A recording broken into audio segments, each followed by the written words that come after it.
Und bei den jungen Wählerinnen und Wählern, ich war viel in Brandenburg unterwegs in den letzten Tagen, was man sieht, ist, dass sich dort ein großer Pessimismus breit gemacht hat. Das ist übrigens auch was die AfD für sich zu nutzen weiß, die ja nichts anderes als Angst und Sorge schüren will. Ich glaube, wir müssen es hier wieder viel mehr zeigen, Dinge können besser werden. Hey Leute, heute gibt's ein echt interessantes Update aus dem Wahlkampf von Ricarda Lang. Sie erzählt in der Sendung Frühstart, dass sie in Brandenburg unterwegs ist und mit den Leuten redet.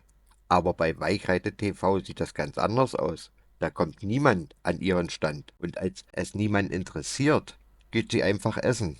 Ja, schönen guten Morgen aus Berlin und auch schönen guten Morgen an Sie, Frau Lang. Hallo, guten Morgen. Ja, das Thema Migration hat ja auch unsere Debatten hier in Deutschland zuletzt bestimmt. Jetzt fordert der Innenminister von Brandenburg, Michael Stübgen von der CDU, das individuelle Recht auf Asyl in der jetzigen Form abzuschaffen. Was halten Sie denn von dieser Idee? Das im Grundgesetz verankerte individuelle Recht auf Asyl ist eine Folge aus unserer Geschichte hier in Deutschland, die wir nicht einfach über Bord werfen können, wenn es gerade opportun erscheint. Und ich bin ehrlich gesagt schockiert, wie viele gerade bereit sind, grundgesetzlich verankerte Garantien zu opfern für ein bisschen Wahlkampfgetöse.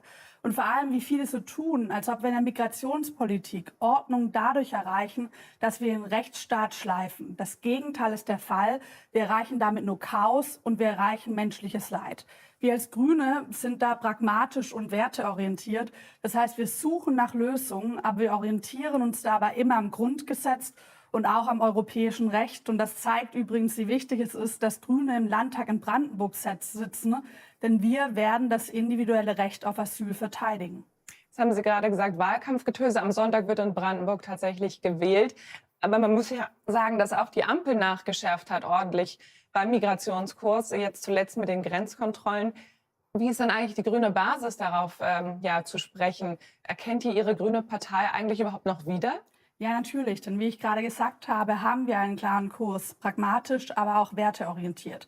Ich bin selbst in einem geeinten Europa aufgewachsen. Das war ein großes Geschenk, nicht nur mit der Freiheit, die damit einhergeht, sondern auch der wirtschaftliche Wohlstand, den wir durch den Schengen-Raum bekommen haben. Und ich finde, alle sollten sich gerade den Wert dieses Europas bewusst machen. Das sollten wir nicht auch einfach leichtfertig oder auf die leichte Schulter nehmen. Deshalb haben wir durchaus auch Fragen, wenn wir auf diese Grenzkontrollen schauen. Denn wir leben in einem Europa, das auf Kooperation aufbaut und nicht auf nationalen Alleingängen. Und wie gesagt, auch hier braucht es die Brandenburger Grünen im Landtag, auch als proeuropäische Stimme. Aber Grenzkontrollen ist ja das eine, auch Abschiebungen nach Afghanistan. Haben Sie sich ja jetzt dazu durchgerungen? Ich meine, das muss doch eben der Grünen Partei irgendwie für Aufruhr oder für Unverständnis auch sorgen, oder? Natürlich führen wir diese Debatten. Ich denke auch ein bisschen stellvertretend für die Gesellschaft. Aber was wir dabei tun, und ich finde ehrlicherweise, wir sind gerade fast die einzige Stimme, die es tut, ist, dass wir differenzieren. Denn wenn ich an islamistische Straftäter denke, die will ich doch nicht hier haben. Da gilt für mich null Toleranz. Wenn ich aber gleichzeitig an die Menschen denke, die teilweise vor diesen Islamisten, den Taliban in Afghanistan oder dem Assad-Regime in Syrien geflohen sind, die ein Recht auf Schutz haben, dann müssen diese Menschen den Schutz auch bekommen. Dann müssen die übrigens auch integriert werden hier. Dabei müssen wir die Kommunen viel, viel stärker noch unterstützen, als es in der Vergangenheit der Fall war. Wer nicht mehr zwischen Terroristen und ihren Opfern unterscheidet, der wird scheitern. Aber wer die Kraft der Differenzierung der Demokratie erhält, der kann tatsächlich beides hinbekommen, Ordnung und Humanität. Brandenburg, Sie haben es angesprochen, es wäre wichtig, dass die Grünen einziehen, sagen Sie. Aktuell stehen Sie aber in den Umfragen manchmal bei 4, manchmal knapp bei 5%. Also der Einzug steht sehr, sehr stark auf der Kippe. Glauben Sie denn noch dran, dass das was wird? Auf jeden Fall. Und dafür kämpfen wir jetzt die nächsten Tage noch gemeinsam. Und es gibt zwei Gründe, warum es die Grünen in Brandenburg dort auf jeden Fall braucht.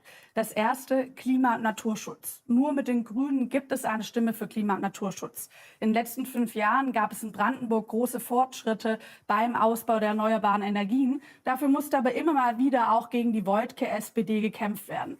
Ich würde mir wünschen, wir würden in einer Welt leben, wo alle demokratischen Parteien das beste Konzept für Klimaschutz konkurrieren. Von dieser Welt sind wir aber meilenweit entfernt. Deshalb ist klar, ohne Grüne fehlt eben auch der Klima- und Naturschutz. Aber gerade junge Leute verlieren ja auch das Vertrauen, dass Sie noch die Partei sind, die wirklich bei Klimaschutz was erreicht. Oder gerade bei den Jungen haben Sie auch Probleme durchzudringen, gerade bei dem Thema. Ich würde einmal noch den zweiten Grund nennen, dann sage ich, was zu den Jungen wäre. Beim zweiten Grund ist es so, dass es nur mit Grünen eine Regierung ohne Populisten, ohne Putin-Freunde geben kann. Denn natürlich geht es einmal darum, dass die AfD keine Sperrminorität bekommen darf. Aber wir sehen jetzt gerade in Sachsen und Thüringen, wie schwierig Regierungsbildungen sind, wenn plötzlich das Bündnis Sarah Wagenknecht, das bereit ist, unsere Freiheit gegenüber Putin zu opfern, mit am Tisch sitzen muss.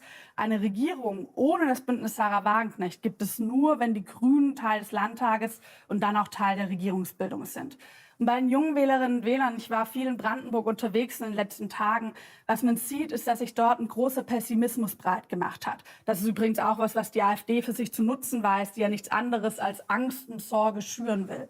Ich glaube, wir müssen es hier wieder viel mehr zeigen, Dinge können besser werden, vor allem bei 2 Themen. Bildung. Die Leute müssen sich darauf verlassen können, dass ich in Schulen gehe, wo ich mich nicht ekel vor den Toiletten. Und 2. Bezahlbarkeit. Wenn bei Townhalls immer wieder die Frage kommt, wann Döner 5 Euro, dann kann man darüber lachen, aber das, was dahinter steht, ist überhaupt kein Witz, sondern es ist die Tatsache, dass viele Schülerinnen und Schüler, Studierende, Auszubildende sich ihr Leben nicht mehr leisten können, weil die Mieten zu hoch sind, die Lebensmittel zu teuer. Hier müssen wir vor allem auch sozial unterstützen. Aber ich meine, die AfD kann da, oder ist stärkste Kraft, gerade auch bei den jungen Leuten, bei der U16-Wahl, 30%. Das ist so eine Testwahl, die jetzt auch in Brandenburg gerade durchgeführt wurde. Die Grünen nur auf 5%. Also ich meine, man sieht doch, dass die jungen Menschen gerade dazu tendieren, AfD zu wählen. Ich glaube, das ist einmal sehr stark dieser Pessimismus, der sich breit macht, wo wir es wie geschafft zeigen müssen. Wir können nicht alles auf einmal besser machen, aber vieles wird besser werden, wenn wir politische Probleme lösen und nicht nur groß reden, wie es die AfD tut. Und natürlich hängt das auch mit den sozialen Medien zusammen. In den letzten Tagen gab es noch mal vermehrt Berichterstattung, wo aufgedeckt wurde, wie russische Propaganda auch hier in Deutschland funktioniert. Und dabei gibt es 3 ganz klare Ziele. Erstens, Parteien stärken, die Putin nahestehen, also insbesondere AfD und BSW. 2. Parteien schwächen, die progressiv sind und die sich auch für die Ukraine engagieren, also insbesondere uns Grüne. Und 3. Angst und Sorge verbreiten, einen Blick auf Chaos zu machen. Und auch dem müssen wir es entgegensetzen. Einmal, indem wir die Plattform viel härter regulieren. Es kann nicht sein, dass ganz viel von dieser Desinformation einfach stehen gelassen wird. Und 2. indem wir auch dieser Vorstellung der Spaltung entgegensprechen, dass wir in einem Land leben, wo alles gespalten ist, niemand mehr miteinander reden kann. Ich erlebe ein Land, in dem ganz viele Menschen gleiche Erfahrungen machen, morgens zur Arbeit gehen, ihr Geld verdienen, besseres Leben für ihre Kinder wollen. Da müssen wir wieder ansetzen, auch um dieser Angst entgegenzutreten. Allerletzte Frage, ganz kurze Antwort. Wann werden Sie Robert Habeck als Kanzlerkandidat ausrufen, küren? Das ist für mich gerade nicht die Frage. Jetzt schaue ich auf Brandenburg. Sagt Ricarda Lang, die Co-Chefin der Grünen. Danke Ihnen für den Frühstart heute Morgen. Und damit gehen wir zurück zu euch nach Köln. Na, das war ja mal ein echtes Meisterwerk der Heuchelei, oder? Ricarda Lang und ihre grünen Genossen versuchen uns weiszumachen, wie wichtig ihre Präsenz in Brandenburg ist. Dabei geht es doch nur um das pure Überleben ihrer Ministerposten. Wenn ihr euch fragt, wie viel von den ganzen Gerede wirklich ernst gemeint ist, dann lasst uns eure Meinung wissen. Abonniert unseren Kanal, um keinen unserer satirischen Rundumschläge zu verpassen. Und vergesst nicht, eure Gedanken in den Kommentaren zu hinterlassen. Denn eins ist sicher, es wird immer spannender, wenn die Politik-Show weitergeht. Bis zum nächsten Mal.